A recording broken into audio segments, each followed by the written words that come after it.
ジェノザウラーに敗れ、シールドライガーは石化してしまった。だが、ジークとフィーネが生み出した光の眉の中で、ブレードライガーへと進化を遂げ、再びバンと共に宿敵に挑む。そんなゾイドを今回は。ウェザー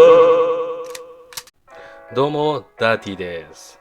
宝富にゾイドが帰ってきた。ということで、新シリーズのリアライズモデルのブレードライガーを成型色ウェザリング仕上げで制作していきます。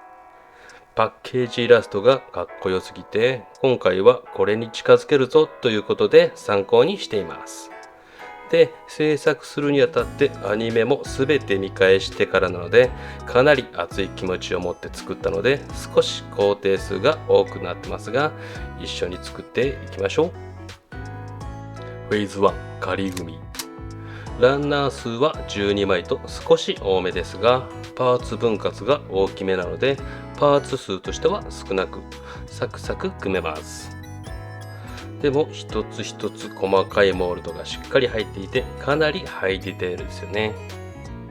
で、一部塗装済みのパーツがあり、素組み派にも優しい設定です。かなり小さいですが、もちろんバンとフィーネも付属しています。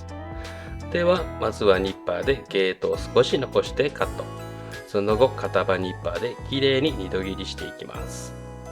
あとは説明書通りに組み立てていきます。今回はゲート跡などのヤスリがけはせずに製作していきます。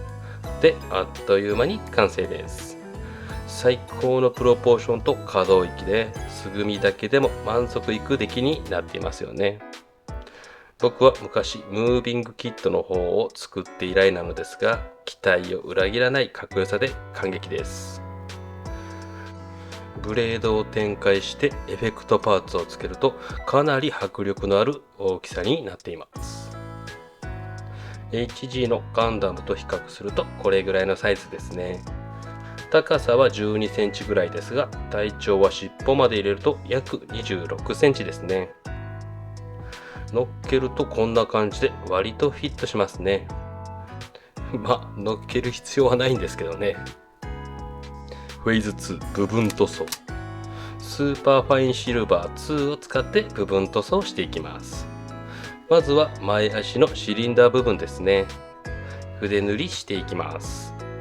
メタリック系の塗料は塗りムラができるんですが、ウェザリングするので最終的には気にならなくなるので、ささっと塗っていきます。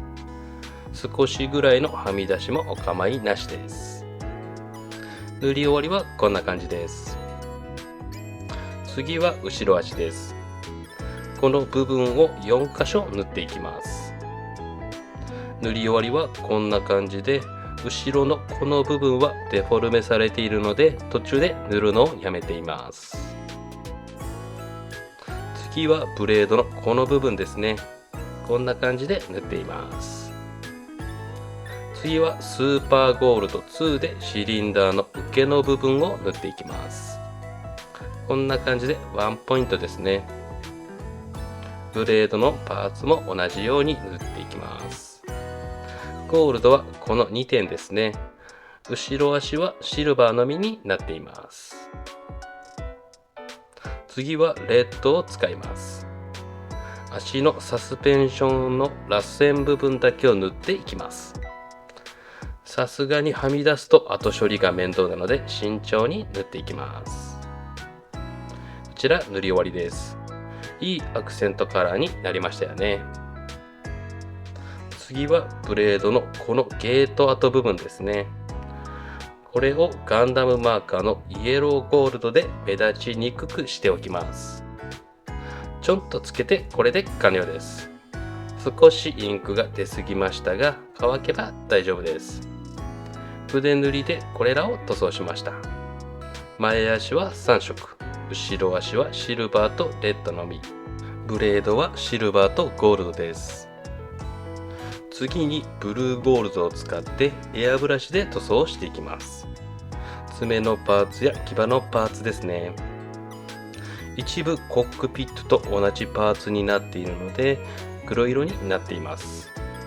なのでこのようにマスキングして塗装をしていきます。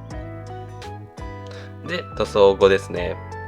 きめ細かい金属粒子で落ち着きのあるゴールドになりました。コックピットと一体のパーツはこんな感じです。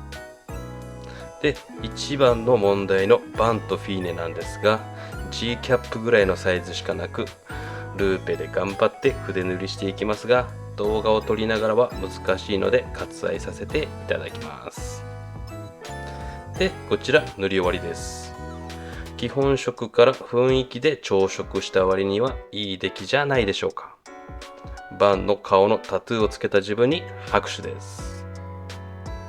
フェーズ3、ウォッシング。まずは青色のパーツだけを集めていきます。で、これらのパーツにウォッシングするんですが、まずラッカー塗料で艶消しのクリアを拭いていきます。拭き終えればウェザリングカラーのマルチホワイトを使います。塗料をよく攪拌して希釈なしでそのままパーツ全体に塗っていきます。で、こちら塗り終わりです。置き時間はなしでウェザリングカラー薄め液を使って塗った順にすぐに拭き上げ作業に入っていきます。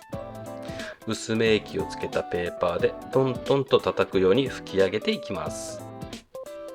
凹凸が多いので綿棒も使いながら全体をしっかりめに拭き上げていきます。で、こちら拭き上げ後ですね。このまま1日しっかりと乾燥させて次の作業に移ります。フェーズ4、フィルタリング。フィルターリキッドのシェードブルーを使います。よく攪拌した塗料を容器に移して希釈なしでそのまま先ほどのパーツたちに塗っていきます。今回は使い古した毛がボサボサの筆でランダムに塗っていき、塗料だまりが多い箇所少ない箇所を作って濃淡をつけていきます。こんな感じにあばらになるように塗っていきます。これらも乾燥時間はなしで薄め液で拭き上げていきます。拭き方はあらゆる方向から拭いてまばらに仕上がるようにしていきます。これぐらいアバウトで OK です。乾燥後はこんな感じでモールドには濃いブルーで墨入れができていて、拭き上げにくい箇所は自然に色が濃くなって陰影がついています。ホワイトのウォッシングで退色表現をしつつも、このフィルタリングで濃淡をつけていい表情が出せたんじゃないでしょうか。フェーズ5、ダメージ加工。電動リューターを使ってダメージ加工をしていきます。今回は逆テーパー型のビットを使用します。少しビットを立てて刃先を横に動かして擦れたような傷をつけていきます。たまに強くパーツに押し当ててしっかりえぐれたような表現もしていきます。こんな感じで押し当てる角度や強さで傷の種類を作っていきます。で、傷のつける位置なんですが、ライガーは当然顔が一番前なので顔にしっかりダメージをつけて、次は前足などゾイドの先頭をイメージして傷をつける箇所、量を決めていきます。なので今回は顔が一番ダメージ箇所が多いです。そして今回は青と白のパーツだけにダメージ加工をしてボディと足のフレームにはつけていません。フェーズ6、トップコート。今回少し複雑なトップコートの拭き方になります。まずは足のパーツのシルバーとゴールドで塗装した箇所、爪と牙のブルーゴールドで塗装したパーツ、レーザーブレードの刃の部分と筆塗りした部分、クリアパーツのコックピットハッチ、塗装したバンとフィーネ、これらに半光沢のトップコートを拭いていきます。で、こちら拭き終わり後です。次にこの半光沢のクリアを拭いたメタリック塗料で筆塗りした箇所にマスキングゾルを塗っていきます。使い捨ての筆を使ってマスキングゾルを塗っていきます。この時厚めに塗っておく方が後で取りやすいです。筆塗り箇所以外ではレーザーブレードの刃もマスキングゾルを塗っておきます。こんな感じです。で、これらのパーツ以外をすべて艶消しのトップコートを拭いていきます。こちら拭き終わりですね。接続軸などはマスキングテープで保護してからトップコートしています。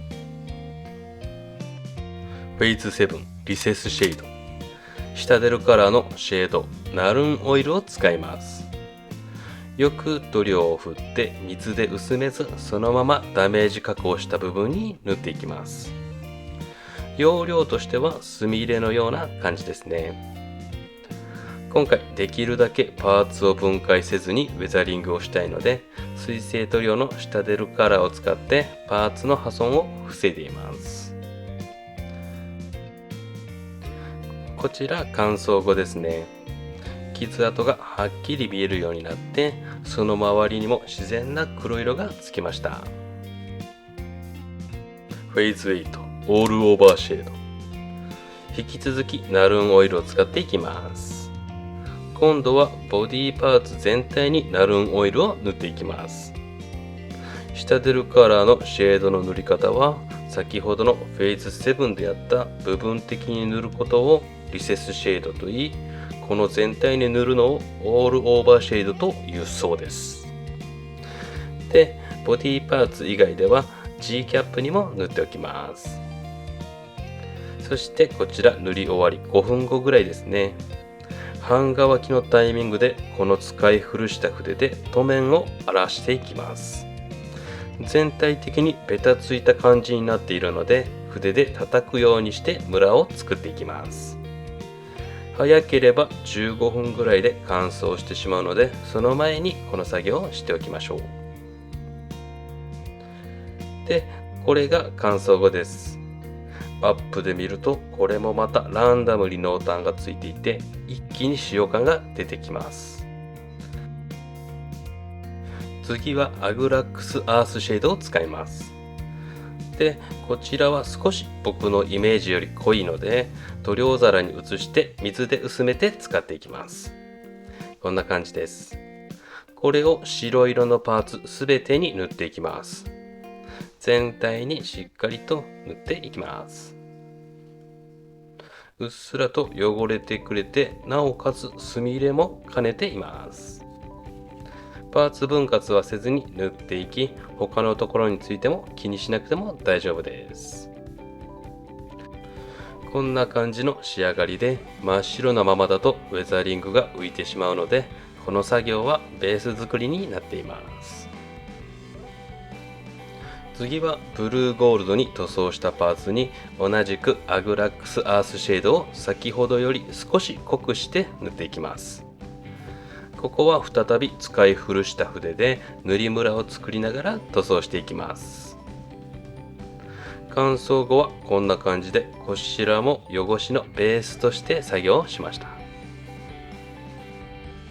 フェイズ9ドライブラシ、エナメル塗料のダークグレーを使います。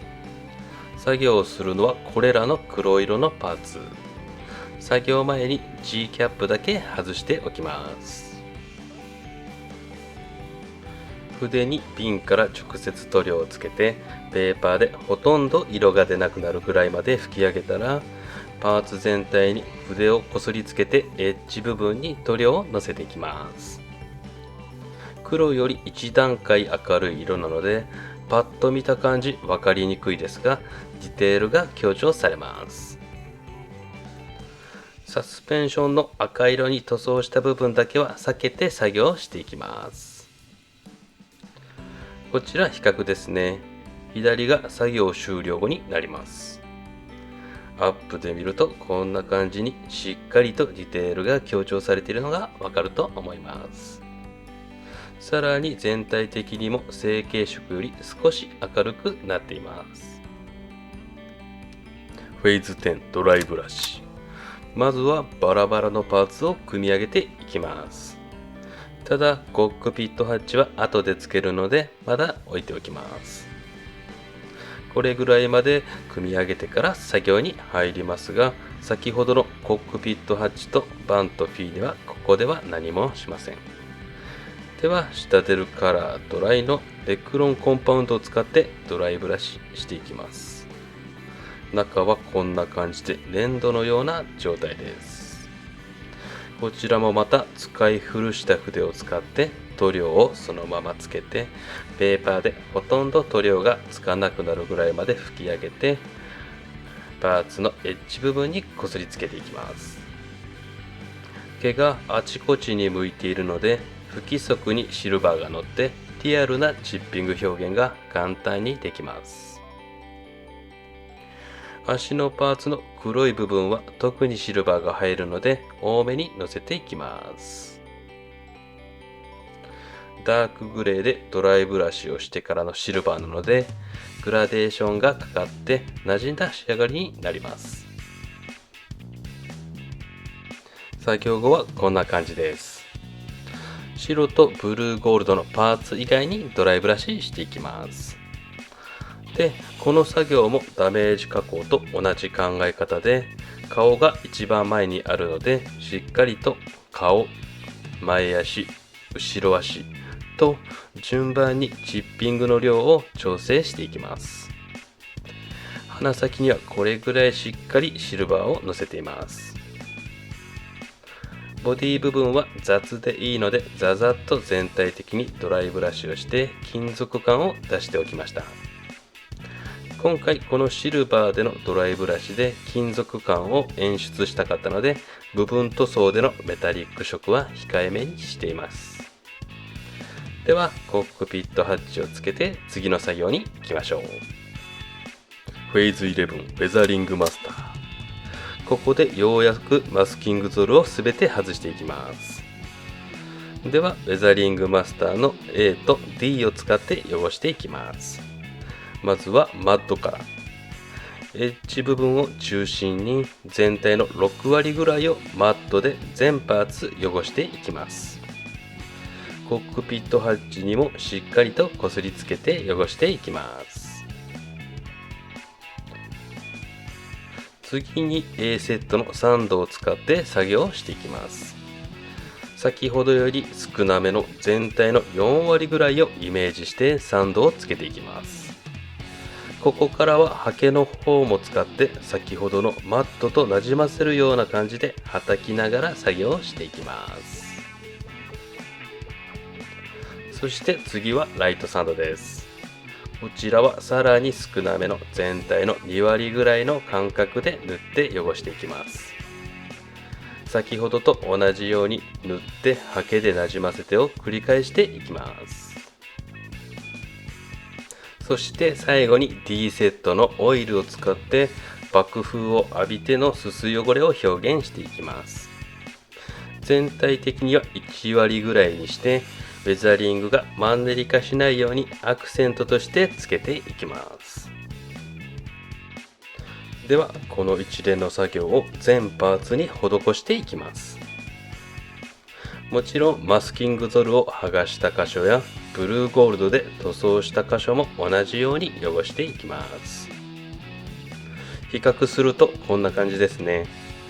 右が作業後でウェザリングマスターを重ねるだけでガラリと雰囲気が変わってますよね。メタリック塗装した箇所も同じ汚し作業をすることでしっかり馴染んでくれました。ファイナルフェーズ完成。これで全ての作業が終わったのでサクッと組んでバンとフィーネを乗せて、君はライガーの復活を目撃する。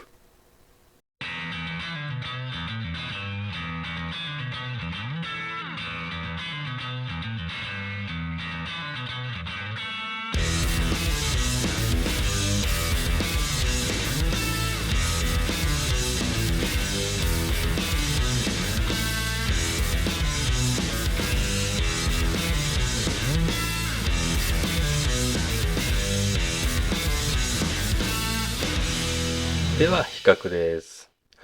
成型色仕上げなのに色味も変わってもはや別キットのようなリアルな仕上がりになりました。すみません、言い過ぎました。今回はフィルタリキッドやシタデルカラーなど僕自身初めて使うものが多かったのですが、雰囲気作りとしてはかなり最適なものだったんじゃないでしょうか。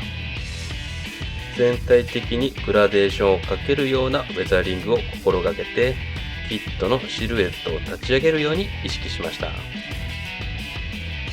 ではアップです。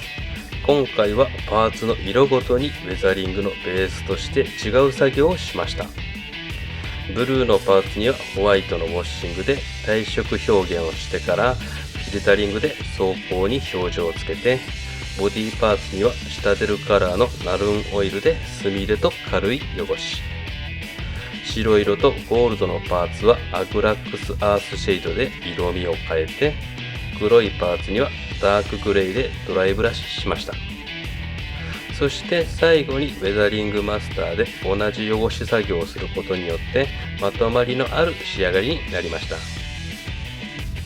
で、今回はできるだけパーツの分割作業を抑えるため、水性塗料やパステル系を多く使用したので、初めての方でも安心してチャレンジできると思います。いかがだったでしょうか。今回はブレードライガーをパッケージイラストのようなかっこいいライガーを目指して制作しました。